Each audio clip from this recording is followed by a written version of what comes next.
Hello दोस्तों, स्वागत है आपका राधे कृष्ण चैनल में। श्री हरि और माँ लक्ष्मी जी की असीम कृपा आप और आपके परिवार पर सदा बनी रहे। अगर आप एकादशी व्रत शुरू करने की सोच रहे हैं तो नवंबर महीने की एकादशी आपके लिए बहुत खास होगी। उत्पन्ना एकादशी से ही एकादशी व्रत रखना शुरू किया जाता है। एक बार मन बना लिया है तो आप उत्पन्ना एकादशी का व्रत अवश्य रखें और अपनी पौराणिक कथाओं को एक बार पढ़ना या सुनना अवश्य चाहिए। उससे कुछ न कुछ सीखने को ही मिलता है, उससे अपना मार्ग प्रशस्त ही होता है। उत्पन्ना एकादशी का व्रत 26 नवंबर को रखा जाएगा। यह व्रत मार्गशीर्ष मास के कृष्ण पक्ष की एकादशी तिथि को रखा जाता है।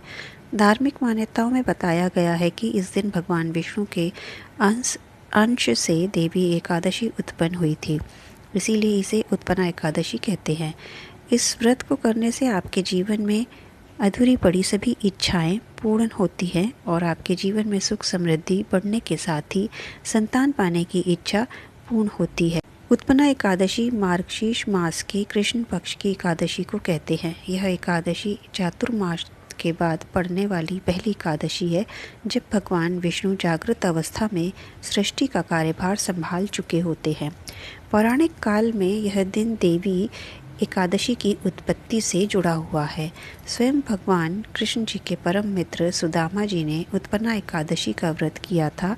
इस व्रत के प्रताप से उन्हें अपने राजपाट के साथ पुत्र रत्न की प्राप्ति हुई थी। इस व्रत का महत्व सभी प्रमुख एकादशियों में से एक माना जाता है। उत्पन्ना एकादशी मार्गशीर्ष मास के कृष्ण पक्ष की एकादशी तिथि को कहा जाता है। इस बार यह तिथि 25 नवंबर को मध्य रात्रि के बाद 1:01 से आरंभ होगी, यानी कि तब तक 26 नवंबर की तिथि लग चुकी होगी। इसका समापन 27 नवंबर की सुबह 3:47 पर होगा, यानी कि उदया तिथि के अनुसार उत्पन्ना एकादशी का व्रत 26 नवंबर को रखा जाएगा। उत्पन्ना एकादशी का महत्व पुराणों में बहुत ही खास माना गया है। मान्यता के अनुसार इस दिन भगवान विष्णु के अंश से देवी एकादशी की उत्पत्ति हुई थी। पौराणिक कथाओं में बताया गया है कि एक बार भगवान विष्णु योग निद्रा में सो रहे थे। तभी मुर नामक एक दैत्य उन पर आक्रमण करने ही वाला था कि विष्णु जी के शरीर से एक दिव्य स्वरूपा देवी की उत्पत्ति हुई।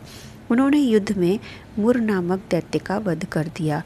इससे प्रसन्न होकर भगवान विष्णु जी ने देवी को एकादशी नाम दिया और वरदान भी दिया कि देवी एकादशी की पूजा करने वाले और उनका व्रत करने वालों को सुख और सौभाग्य की प्राप्ति होगी। तभी से एकादशी का व्रत रखा जाता है और माँ एकादशी के साथ भगवान विष्णु जी की पूजा भी की जाती है।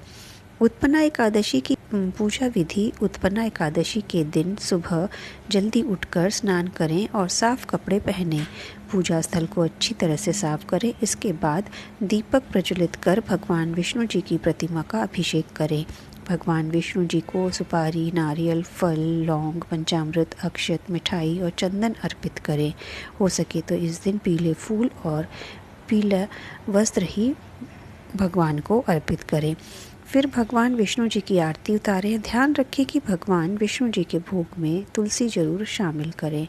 इस दिन भगवान विष्णु जी की पूजा करने से विशेष फल की प्राप्ति होती है। भगवान विष्णु जी की पूजा के लिए जो भी भोग तैयार करें उसमें तुलसी के पत्ते अवश्य डालें और हो सके तो इस दिन ओम नमो भगवते वासुदेवाय की 108 की माला का एक जाप अवश्य ही करना चाहिए। हर दिन एक नई वीडियो के साथ, तब तक के लिए